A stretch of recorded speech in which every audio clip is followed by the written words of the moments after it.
Hello hi ನಮಸ್ಕಾರ. ನಾನು ನಿಮ್ಮ GS.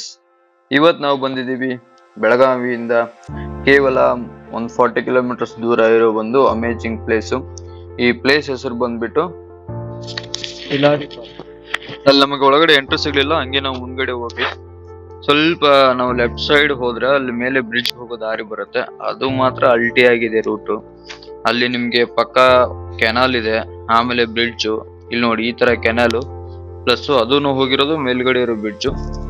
ಇದು ಅಲ್ಲಿಂದ ಮುಗಿಸ್ಕೊಂಡು ನಾವು ನೆಕ್ಸ್ಟ್ ಪಾಯಿಂಟ್ ಹೋಗ್ತಾ ಇದ್ವಿ. ಅದು ಎಲ್ಲಿಪ್ಪ ಅಂದ್ರೆ ಸ್ವಪ್ನ ವೆಲ್ ವ್ಯೂ ಪಾಯಿಂಟ್ ಅಂತ. ಆ ಪಾಯಿಂಟ್ ಕೂಡ ಬಹಳ ಚೆನ್ನಾಗಿತ್ತು. ಅಲ್ಲಿ ಹೋಗಕ್ಕಿಂತ ಮುಂಚೆ ಈ ರೋಡ್ ನೋಡ್ತಿದ್ರ ಹೇಗಿದೆ, ಮಡ್ ರೋಡು. ಆ ಕಡೆ ಕೆನಾಲು, ಈ ಕಡೆ ರೋಡು. ಅದ್ರ ಮೇಲೆ ನಾವು ಈ ಒಂದು ಒಳ್ಳೆ ಕುದುರೆ ತರ ಓಡ್ತಿರೋ ನಮ್ ಗಾಡಿ ಆ ನೀರಲ್ಲಿ ಹಾಯಿಸ್ಕೊಂಡು, ಅದು ಆಕ್ಚುಲಿ ಕ್ಯಾಪ್ಚರ್ ಆಗಿಲ್ಲ. ಅದು ನಿಮಗೆ ಅಲ್ಟಿಯಾಗಿ ಸೀನ್ ಇತ್ತು. ಹೆಂಗಂದ್ರೆ ನಾವು ಹಾಸೋದಕ್ಕೂ ನೀರ್ ಹೋಗೋದಕ್ಕೂ ಒಳ್ಳೆ ಮಜಾ ಬರ್ತಿತ್ತು. ಸೊ ಹಿಂಗೆ ಇದೇ ಕುದುರೆನ ಜಿಗಿಸ್ಕೊಂಡು ಈ ರೂಟ್ ಅಲ್ಲಿ ನಾವು ಮುಂದೆ ಹೋಗ್ತಾ ಇದ್ದಿದ್ದು ಒಂದು ಒಳ್ಳೆ ಒಂದು ಪ್ಲೇಸ್ ಅನ್ನ ನೋಡ್ತೀವಿ ಅನ್ನೋ ಭರವಸೆ ಮೇಲೆ. ಸೊ ಅಲ್ಲಿಂದ ನೀವು ನೋಡ್ತಾ ಇರ್ಬೋದು, ಈ ತರ ನೀವು ಅಡ್ವೆಂಚರ್ ಮಾಡೋಕ್ಕೆಲ್ಲ ಬಂದಾಗ ಸ್ವಲ್ಪ ಕಾಶಿಯಸ್ ಆಗಿರಿ. ಯಾಕಂದ್ರೆ ನಿಮ್ಮ ಯಾವ ತರ ನೀವು ಗಾಡಿ ನೀವು ಯಾವ ತರ ಗಾಡಿನ ನಡೆಸ್ತೀರಾ, ಯಾವ ತರ ಹ್ಯಾಂಡಲ್ ಆಗುತ್ತೆ. ಯಾರಾದ್ರೂ ಹೊಸದಾಗಿರೋರು ನಿಮ್ ಗಾಡಿನ ಹ್ಯಾಂಡಲ್ ಮಾಡ್ತಾ ಇದ್ರೆ ದಯವಿಟ್ಟು ಅವಾಯ್ಡ್ ಮಾಡಿ. ಸೊ ಅಲ್ಲಿಂದ ನಾವು ಬಂದಿದ್ದು ಸ್ವಪ್ನವೆಲ್ ವ್ಯೂ ಪಾಯಿಂಟ್ಗೆ. ಇಲ್ಲಿ ಮಾತ್ರ ಇಷ್ಟು ಫಾಗ್ ಇತ್ತಪ್ಪ ಅಂದ್ರೆ ನೋಡೋಕೆ ಕಾಣಿಸ್ತಾನೆ ಇರ್ಲಿಲ್ಲ ಆಕ್ಚುಲಿ.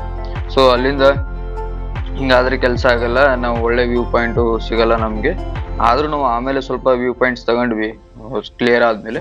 ಅಲ್ಲಿಂದ ಮುಗಿಸ್ಕೊಂಡು ನೋಡ್ತಿರ್ಬೋದು ನೀವು ಯಾವ ತರ ಆಗಿದೆ. ಅಲ್ಲಿಂದ ಮುಗಿಸ್ಕೊಂಡು ನಾವು ಮುಂದೆ ಹೋಗ್ಬೇಕಾಗಿದ್ದು ಅಂಬುಲಿ ಘಾಟ್. ಇದು ನೋಡ್ತಿರ್ಬೋದು ನೀವು, famous Goa Belagavi road. So ಇಲ್ಲಿ ಮಾತ್ರ ವ್ಯೂ ಅಮೇಜಿಂಗ್ ಆಗಿತ್ತು. ಅಲ್ಲಿ ನೋಡ್ತಿರ್ಬೋದು ನಮ್ಮ ಮಾರ್ಕೋ ಯಾವ ತರ ನಿಂತಿದ್ದಾನಂತ. ಈ ಗಾಡಿ ಮಾತ್ರ ಎಲ್ಲಿ ಯಾವಾಗ ಹೆಂಗ್ ಹೊಡಿತೀರ ಏನು ತೊಂದ್ರೆ ಇಲ್ಲ. ಸೊ ಇದೆಲ್ಲ ಫೇಮಸ್ ಪ್ಲೇಸ್, ಎಲ್ಲರೂ ಗೊತ್ತಿರುತ್ತೆ ಅಂಬುಲಿ ಘಾಟ್ದು. ಅಂಬುಲಿ ಫಾಲ್ಸ್ ಅಲ್ಲಿ ನಾವು ಬಂದ ತಕ್ಷಣ ನಮಗೆ ಒಂದು ಒಳ್ಳೆ ಸರ್ಪ್ರೈಸ್ ಕಾಣಿತ್ತು. ಏನಪ್ಪಾ ಅಂದ್ರೆ ಫಾಲ್ಸ್ ಅಲ್ಲಿ ನೀರೇ ಇಲ್ಲ. ನಮ್ ಹುಡುಗರೆಲ್ಲ ಅಲ್ಲಿಂದ ಇಲ್ಲಿವರೆಗೂ ಬಂದ್ವಿ, ಒಂಚೂರು ನೀರಿಲ್ಲ ಗುರು ಅಂತ. ಹಂಗಾದ್ರೆ ಕೆಲ್ಸ ಆಗಲ್ಲ. ಅದಕ್ಕೆ ಮತ್ತೆ ಎಲ್ಲ ಹುಡುಗರು ಏನ್ ಮಾಡಿದ್ರಪ್ಪ ಅಂದ್ರೆ ಇನ್ನೊಂದು ಫಾಲ್ಸ್ ಇದೆ, ಅಲ್ಲಿ ಹೋಗುವ ಅಂತ ಎಲ್ಲರೂ ಸ್ಟಾರ್ಟ್ ಮಾಡಿದ್ರು, ಬಾಬಾ ದಾಬಾ ಫಾಲ್ಸ್ ಅಂತ.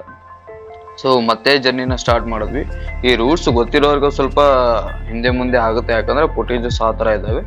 ಬಟ್ ನೀವು ಬಾಬಾ ದಾಬಾ ಫಾಲ್ಸ್ಗೆ ಅಲ್ಲಿಂದಾನೇ ಹೋಗ್ಬೋದು. ಸೊ ಅಲ್ಲಿಂದ ನಾವು ಮತ್ತೆ ಒಂದು ಅಡ್ವೆಂಚರಸ್ ರೋಡ್ ಅಲ್ಲಿ ಹಾಗೆ ಫ್ರೆಂಡ್ಸ್ ಜೊತೆಗೆ ಈ ಒಂದು ಜರ್ನಿನ ಮತ್ತೆ ಕಂಟಿನ್ಯೂ ಮಾಡ್ತೀವಿ.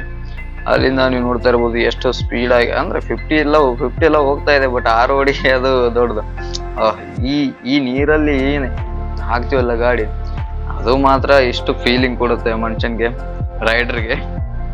ಅದನ್ನ ಹೇಳೋಕ್ ಆಗಲ್ಲ, ಎಕ್ಸ್ಪ್ಲೇನ್ ಅಂತೂ ಮಾಡಕ್ಕಾಗಲ್ಲ. ಇದು ನೋಡಿ ಯಾವ ತರ ಇದೆ ಪ್ಲೇಸ್.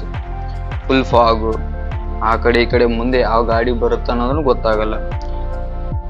ಹಿಂಗೆ ನಮ್ಮ ಹುಡುಗರೆಲ್ಲ ಮಜಾ ಮಾಡ್ಕೊಂಡು ವಿಡಿಯೋಸ್ ಎಲ್ಲ ಮಾಡ್ಕೊಂಡು ಆ ಒಂದು ಫಾಲ್ಸ್ ನ ನೋಡಕ್ಕೆ ಹೋಗ್ತಾ ಇದ್ವಿ. ಯಾಕಂದ್ರೆ ಮೊನ್ನೆ ಅಲ್ಲಿ ಹೋಗಿದ್ರು ಹುಡುಗರು, ಅವರು ನೀರ್ ಚೆನ್ನಾಗಿದೆ, ಏರಿಯಾನು ಚೆನ್ನಾಗಿದೆ ಅಂತ ಹೇಳಿದ್ರು. ಸೊ ಅದಕ್ಕೋಸ್ಕರ ಮಿಸ್ ಮಾಡೋದು ಬೇಡ, ಯಾಕಂದ್ರೆ ಅಂಬುಲಿ ಫಾಲ್ಸ್ ಅಲ್ಲಿ ನೀರು ಇಲ್ಲ, ಬಂದಿದ್ದು ಯಾಕೆ ವೇಸ್ಟ್ ಮಾಡ್ಕೊಳ್ಳೋದು ಅಂತ ನಾವು ನೆಕ್ಸ್ಟ್ ನಮ್ಮ ಜರ್ನಿನ ಸ್ಟಾರ್ಟ್ ಮಾಡ್ತೀವಿ ಬಾಬಾ ದಾಬಾ ಫಾಲ್ಸ್ ಕಡೆಗೆ. ಅಲ್ಲಿ ಆಕ್ಚುಲಿ 1 ಕಿಲೋಮೀಟರ್ ನಡ್ಕೊಂಡು ನೀವು ಫಾಲ್ಸ್ ವರೆಗೂ ಹೋಗ್ಬೇಕು. ಅಲ್ಲಿ ಹೋಗ್ಬೇಕಾದ್ರೆ ನಿಮ್ಗೆ ಇಷ್ಟು ಚಿಕ್ಕ ಚಿಕ್ಕ ಫಾಲ್ಸ್ಗಳು ಎಲ್ಲ ಫಾಲ್ಸ್ಗಳು ಸಿಗ್ತವೆ. ಹಾಗೆ ಅದು ಈ ಕಡೆ ನೋಡ್ತಿರ್ಬೋದು ನೀವು, ಬಂಡೆ ಮೇಲಿಂದ ನೀರ್ ಬೀಳ್ತಾ ಇರೋದು. ಸೊ ಇದು ನೋಡಿ ಬಾಬಾ ದಾಬಾ ಫಾಲ್ಸ್ ಯಾವ ತರ ಇದೆ ಅಂತ. ಇಲ್ಲಿ ಬಂದಾಗ ಆಕ್ಚುಲಿ ನಮ್ಗೆ ಸಮಾಧಾನ ಆಗಿದ್ದು, ಯಾಕಂದ್ರೆ ಬೆಳಗಿಂದ ಫಾಲ್ಸ್ ಹುಡ್ಕೊಂಡು ಸುತ್ತಾಗಿದ್ವಿ. ಕೊನೆಗೂ ಒಂದು ಮೊಮೆಂಟ್ ಎಂಜಾಯ್ ಮಾಡಿದ್ವಿ. ಇದು ತುಂಬಾ ಹೈಟ್ ಇಂದ ಬೀಳುತ್ತೆ, ನೀರು ಇನ್ನೂ ಜಾಸ್ತಿ ಇರುತ್ತಂತೆ. ನಾವಿದ್ದಾಗ ಇಷ್ಟಿತ್ತು, ಇಷ್ಟ ಸಾಕು ಆಕ್ಚುಲಿ. ಯಾಕಂದ್ರೆ ನಾವು ನೀರ್ ತಳಗೆಲ್ಲ ಹೋಗಿ ನಿಂತ್ಕೊಂಡು ವಿಡಿಯೋಸ್ ಎಲ್ಲ ಮಾಡ್ತಿದ್ವಿ. ಆದ್ರೂ ಫೋರ್ಸು ಮತ್ತೆ ಅದು ತುಂಬಾ ಹೆವಿ ಇತ್ತು. ಅದಕ್ಕೆ ಮೈಗೆ ಮಸಾಜ್ ಮಾಡೋ ತರ ಹೆಂಗ್ ಹೊಡಿಯುತ್ತೆ ಗೊತ್ತಾ, ಅದು ಮಾತ್ರ ಅಲ್ಟಿ. ಇದೇ ನಮ್ಮ ಗ್ಯಾಂಗು. ಮತ್ತೆ ಇನ್ನೊಂದು ವಿಡಿಯೋಲಿ ಸಿಗುವ, ಅಲ್ಲಿವರೆಗೂ ಫಾಲೋ ಮಾಡಿ GS Explorer 007 and thank you all.